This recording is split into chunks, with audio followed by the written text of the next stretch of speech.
Damai ni debata na sumurung sian salu na roha, ima mangaramoti ate-ate dohor pikiran muna, di bagasan Kristus Yesus Tuhatai. Amin. Shalom. Hata ni debata dihita, ima tersurat di buku Parjamita, Parjamita bindu 10 ayat 10 sahatu ayat 15. Molodung matultul aktake dibahen manang ise, jaladang di Garut babana, ikon mangasahun gogo nama ibana manalikon, alai na marhasiakon hapistarin ido dumenggan. Molo mamargut ulo tagan sohona tabas, dangbe marlaba hapandian ni panubuti. Lomo rohani pinggol umbege pakatayon ni halak na pistar, alai bibir ni halak na oto mamondut ibana sendiri. Mulani pakatayon ni pamanganna ha oto ondo, jala ujungna hata lalayan sambingdo.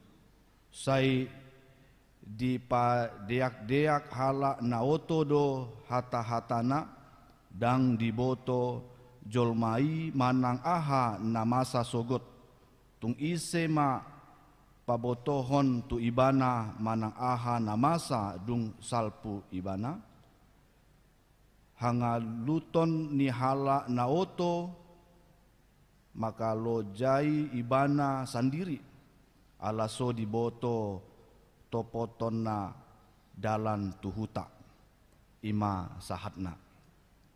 Amang inang na posobulung na hinaholongan di Tuhan Yesus Kristus, buku Parjamitaon ima sada buku berisihon jamita manang khotbah, manang sada renungan, didikan, ajaran tu sude umat Israel. Asa boy umat Israel pistar maju, asa boy hala Israel bisuk songon si Parjamitai. Isedo na manurat buku Parjamitai ima raja Israel namargoar Salomo.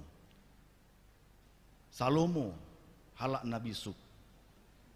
Salomo orang yang bijaksana.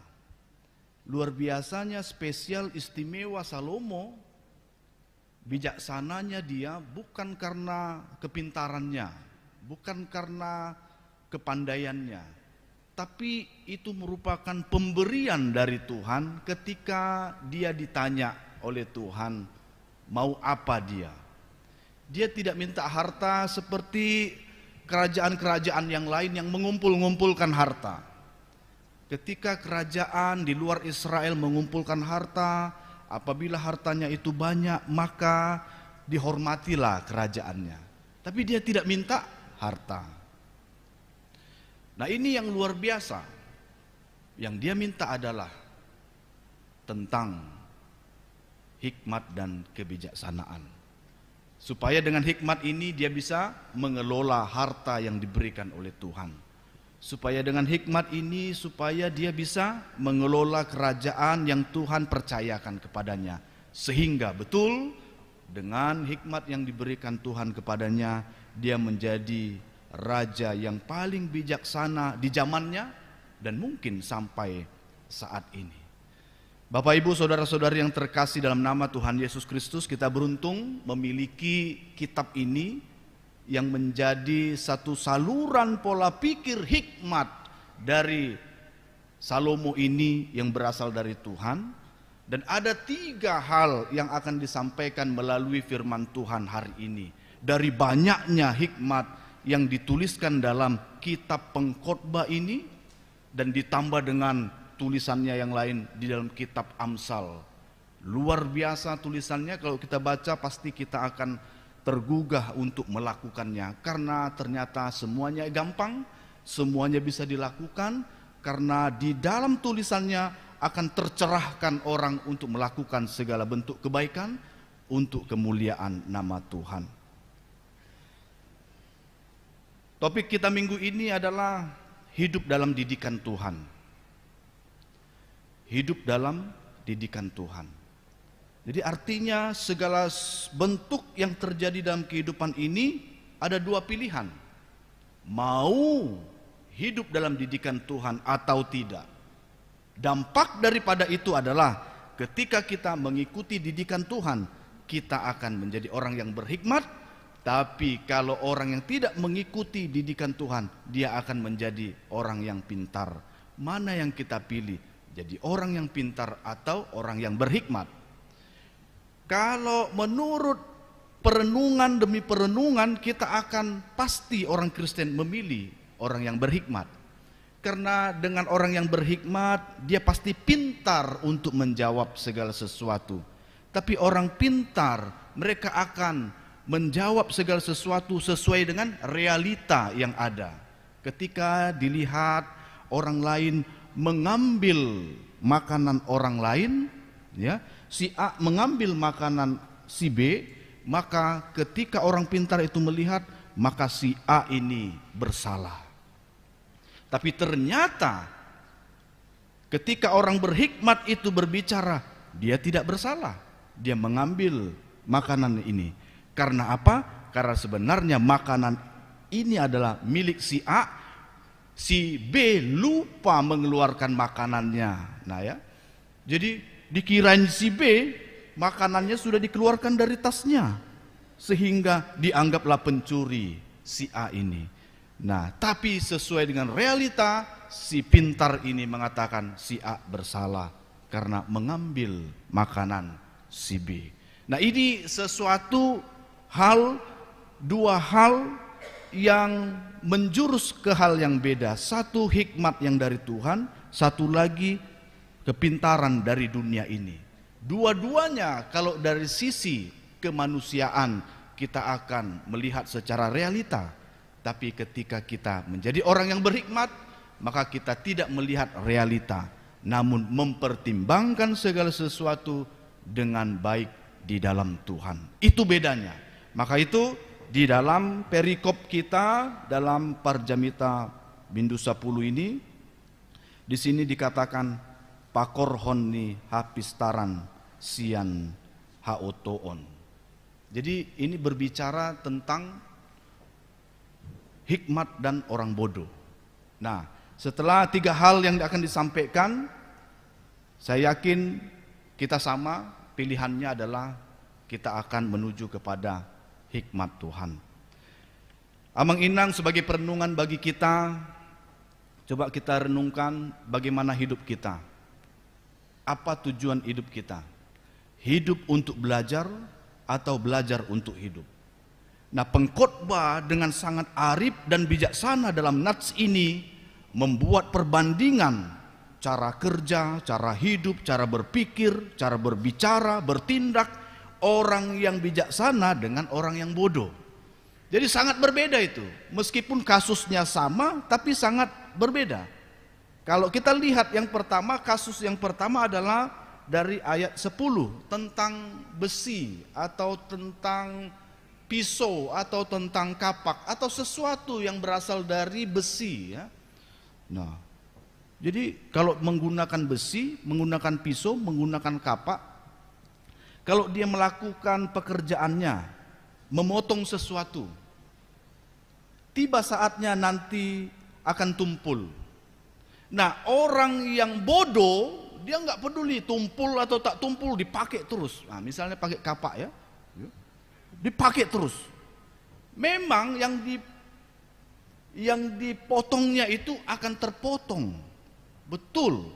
Tapi banyak kerugiannya. Yang pertama kerugian tenaga, yang kedua kerugian waktu, yang ketiga tidak efisien, ya. Capeklah dia hanya ngerjain itu berlama-lama. Tapi kalau orang yang berhikmat, maka sebelum mengerjakan itu diasah dulu. Setelah diasah, dipotong lebih cepat, lebih banyak dapat potongannya, dan juga lebih ringan pekerjaannya dan bisa melakukan pekerjaan-pekerjaan yang lain sehingga lebih efektif. Itulah luar biasanya ketika kita memahami hikmat dalam kehidupan kita. Bahkan di ayat 11 juga dikatakan tentang ular, di mana ada seorang yang namanya dulu entah pesulap, entah dukun, entah orang ahli dalam menangkal pekerjaan ular ini. Ketika dia mau melakukan atraksinya, dia harus memberikan mantra, perintah atau isyarat kepada ularnya melakukan segala sesuatu. Nah, ya, di ayat 11 ini jelas mengatakan pemiliknya ini tidak memberikan instruksi, pemiliknya ini diam-diam saja, maka yang terjadi adalah ular ini pun bosan, maka mematuk setiap orang yang ada di sekitarnya, menjadi kerugian bagi orang lain. Nah, disinilah luar biasanya orang yang ahli, orang yang pintar di bidangnya, tapi tunggu dululah, nanti ajalah, nggak usahlah sekarang. Nah, mengulur-ngulur waktu, ya, membiarkan segala sesuatu terjadi yang disebut dengan pembiaran, maka kerugian terjadi, terlambatlah dia untuk mengatasinya.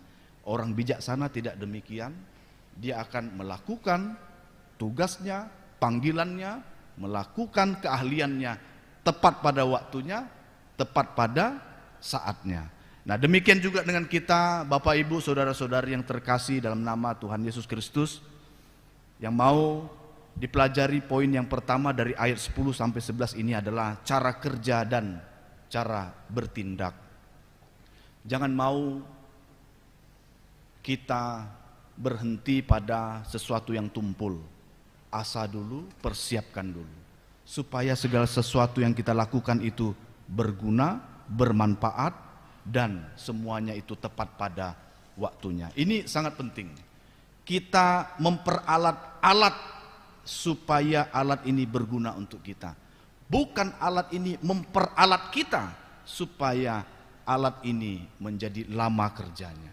Nah, itu poin yang pertama, di mana dalam kehidupan kita jadilah orang yang berhikmat, sehingga dalam kehidupan kita menggunakan segala sesuatu dengan efisien, hasil kerja yang baik dan bagus sesuai dengan yang diharapkan. Dan Tuhan pun inginkan demikian. Pasti ada tujuan Tuhan mengapa kita hidup sampai sekarang ini. Ya, bulan lalu kita mendengar begitu banyak orang-orang yang telah tiada di tengah-tengah gereja ini. Bahkan kalau kita lihat di Indonesia, begitu banyak juga orang yang meninggal. Seluruh dunia pun kalau kita hitung banyak yang meninggal karena apa? COVID-19. Tapi kenapa sampai detik ini Tuhan masih memberikan kita kehidupan? Berarti Tuhan ingin memberikan kita pekerjaan, tugas supaya menjadi alat Tuhan. Sehingga apapun kita, siapapun kita, apapun pekerjaan kita, di bidang kita lah kita lakukan tugas kita untuk kemuliaan nama Tuhan. Jangan katakan, oh nanti ajalah, masih ada waktu. Ketika segala sesuatunya terlambat, maaf, tidak ada penyesalan di kemudian hari, ya. Nah, itu poin yang pertama. Gunakan segala sesuatu yang Tuhan berikan, baik itu talenta, pekerjaan, usaha, harta, maupun kehidupan kita, tepat pada waktunya dan hasilnya lebih baik ke depan. Dan yang kedua, di ayat 12 sampai 13 tentang perkataan, yaitu cara berbicara, cara berpikir orang berhikmat dengan orang yang bodoh. Kalau orang yang berhikmat, dia berbicara pasti menyenangkan hati orang lain. Ketika dia berbicara, pasti orang yang mendengar memperoleh pencerahan. Tapi kalau orang yang bodoh, banyak ngomongnya, nggak ada isinya, bosan orang, rupanya ini yang mau kau bilang. Kalau kayak gininya dari tadi aku udah tinggalkan tempat ini, ngapain mendengarkan omongan yang seperti ini, begitu. Jadi berbeda cara orang berbicaranya orang berhikmat dengan orang bodoh, ya. Bahkan kalau kita sudah kenal orang itu bahwa nggak ada isinya, Belum berbicara saja kita sudah bubar. Karena apa? Memang tong kosong nyaring bunyinya. Yang dibicarakan tentang sakit hati, yang dibicarakan tentang dendam. Ya, gimananya hidupku ini kayak gini? Gara-gara Pak Presiden lah ini ya. Presiden pula yang disalahkan. Ya. Bansos nggak sampai ke tempat saya. Orang itu sampai. Nah gitu ya. Nah begitu. Mengeluh terus kehidupannya. Berbicaranya itu membuat orang lain ikut jadi mengeluh. Padahal selama satu harian itu orang di sekitarnya nggak ada keluhan. Tapi gara-gara kehadirannya orang yang lain ya menjadi mengeluh karena kebodohannya. Nah kita pun demikian, biarlah kita menjadi orang yang berhikmat dengan perkataan. Maka itu perkataan kita sebenarnya Bapak Ibu hasil dari perenungan dalam pikiran dan hati. Makanya dalam Amsal mengatakan ya, hati memancarkan kehidupan. Maka itu biarlah kita menata hati kita dengan tatanan kata-kata, pemikiran, analisa yang positif. Hindari yang negatif. Memang di dunia ini pasti ada yang negatifnya, tapi biarlah itu dimiliki oleh orang sana, bukan kita. Positif saja dalam kehidupan kita. Ya, maka itu pasti akan mengalirkan nilai-nilai yang positif. Ada orang lain yang akan menggunakan yang negatif, silahkan. Untuk mereka lah itu, tapi kita biarlah berpikiran positif. Karena dengan positif ini banyak manfaatnya. Baik itu untuk kesehatan, baik itu untuk kehidupan keluarga kita, baik itu untuk contoh teladan didikan bagi anak dan cucu kita. Tapi kalau kita ngeluh terus, berpikiran negatif terus, maka anak-anak kita menjadi anak-anak yang terus mengkritik orang yang tidak membangun. Kritik yang tidak kritis. Karena apa? Karena sudah dididik dengan keluhan-keluhan. Nah maka itu Parjamita atau pengkhotbah ini yaitu Salomo mengajarkan kita gunakan kata-kata yang baik yang berasal dari hati kita.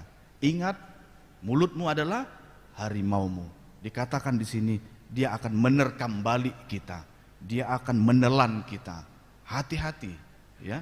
Kalau dalam revolusi industri 4 sekarang yang menuju kepada revolusi industri 5, kita sudah dikuasai dengan yang namanya dunia maya hanya dengan jari-jari kita ya.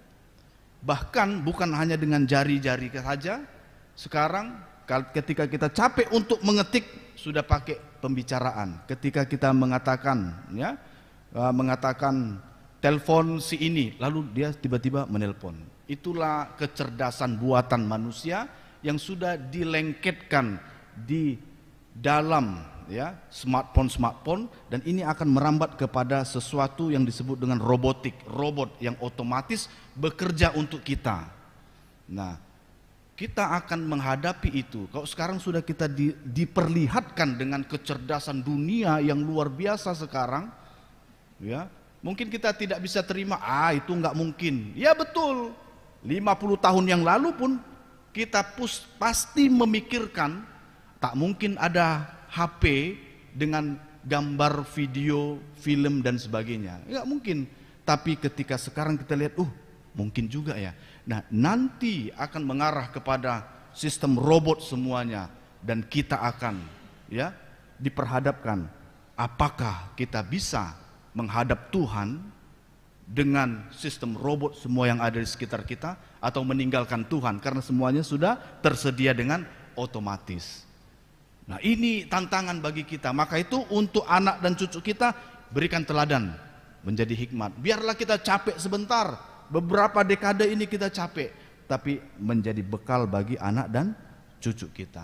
Dan bagian yang terakhir, bagian yang ketiga, hikmat ini akan membawa kita semakin terasah iman kita kepada Tuhan. Tidak iman yang tumpul dengan cara apa? Dengan cara rela menunjukkan kebaikan, kebajikan, dan penuh kasih bagi banyak orang di sekitar kita. Tapi orang bodoh tak peduli dia. Orang bodoh nggak peduli. Urusanmu itu, kalau kau nggak makan hari ini, urusanmu. Tetangga kita pun tidak terlalu kita kenal ya. Dan bahkan membiarkan iman orang lain tertidur, tak peduli. Nah, maka itu Bapak Ibu saudara-saudari, ketika kita menjadi orang yang berhikmat, yang belajar didikan dari Tuhan, maka akan menimbulkan empati, kepedulian bagi orang lain. Itu sinyalnya. Apakah kita peduli dengan itu? Nah, itu sinyalnya bagi kita. Maka itu mari bersama dalam beberapa hikmat didikan yang sudah disampaikan dalam 3 hal ini, kita sepakat untuk menjadi orang yang berhikmat. Kalau kita tarik dengan konteks saat ini, masa pandemi, ya, di beberapa bulan yang lalu banyak orang-orang besar atau orang-orang yang berpengaruh mengatakan tidak ada COVID. Tapi buktinya banyak yang mengisi, ya, tempat-tempat rumah sakit. Tidak ada COVID. Ternyata ketika keluarganya kena COVID, maka dia memperbaiki kata-katanya, minta maaf, rupanya ada COVID. Kan masa seperti ini orang yang berpengaruh, orang yang besar, ya. Nah, lalu ada yang mengatakan jangan vaksin, jangan vaksin.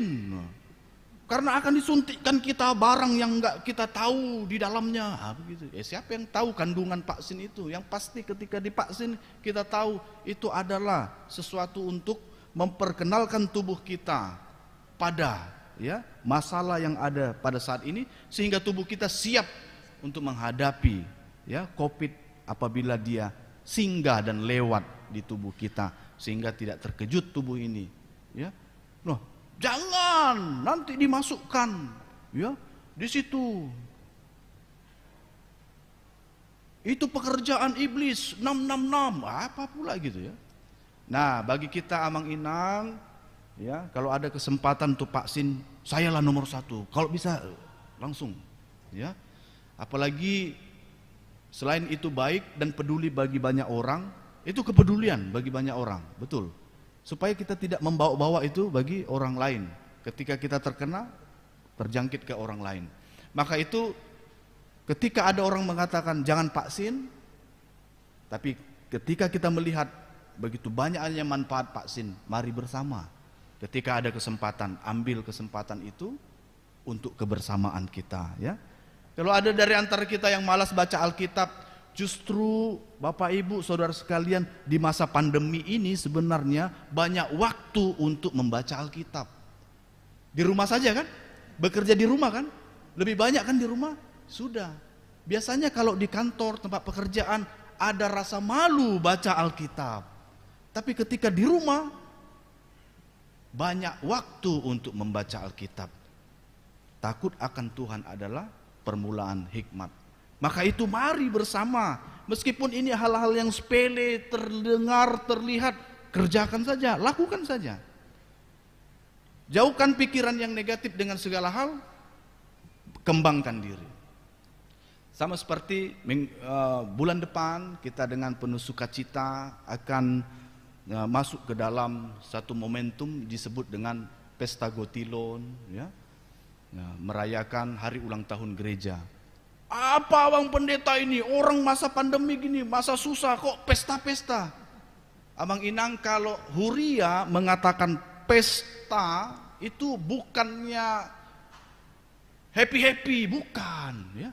Jadi jangan punya pemahaman dunia yang namanya pesta itu dengan pesta poranya di gereja, bukan. Justru dengan pesta sama seperti kalau begini, pesta Natal. Nah, apakah kita pesta pora gitu? Wow. Enggak. Pesta Pentakosta yang pertama, kedua, bukan untuk kita berfoya-foya, bukan. Yang namanya pesta itu adalah di dalam gereja. Pesta Gotilon. Oh, berarti bersyukur atas kebaikan Tuhan selama ini kepada kami, pekerjaan Tuhan juga berikan hasilnya kepada kami, dinikmati oleh seluruh keluarga, maka kami rayakan itu di dalam Tuhan. Nah begitu, ya. Jadi jangan yang negatif, itu duniawi yang namanya pesta pora. Tapi ketika di Huria, oh saya dukung kalau memahami soal pesta. Nah, maka itu bulan depan kita akan pesta Gotilon, mengucap syukur atas kebaikan Tuhan, yang mana banyak teman-teman saya sudah mendahului saya, tapi sampai sekarang Tuhan masih berikan kesehatan, kekuatan. Kalaupun kemarin sakit, diberikan kesembuhan. Kalaupun banyak yang sudah tiada, saya ada saat ini. Terima kasih Tuhan. Ini momentum yang seharusnya Tuhan berikanlah saya satu kesempatan untuk masuk ke dalam pesta Gotilon nanti. Nah, saya nggak tahu besok masih hidup atau tidak. Maka itu minta kepada Tuhan, Tuhan biarlah bersama-sama di pesta Gotilon saya masih ada. Nah, karena apa? Karena kita tahu maknanya, momentumnya. Apalagi HUT ya, hari ulang tahun gereja kita yang ke-42 tahun. Waduh, kita sudah sama-sama bergandengan tangan, mencucurkan air mata mendoakan gereja ini. Sejak dulu yang kecil dan tidak ada bentuknya apa-apa. Sekarang luar biasa. Di waktu yang lalu, hari Jumat datang verifikasi dari distrik. Ketika mereka datang, terkejut melihat perkembangan gereja kita. Karena apa? Mereka pernah mengetahui gereja kita ini berapa puluh tahun yang lalu.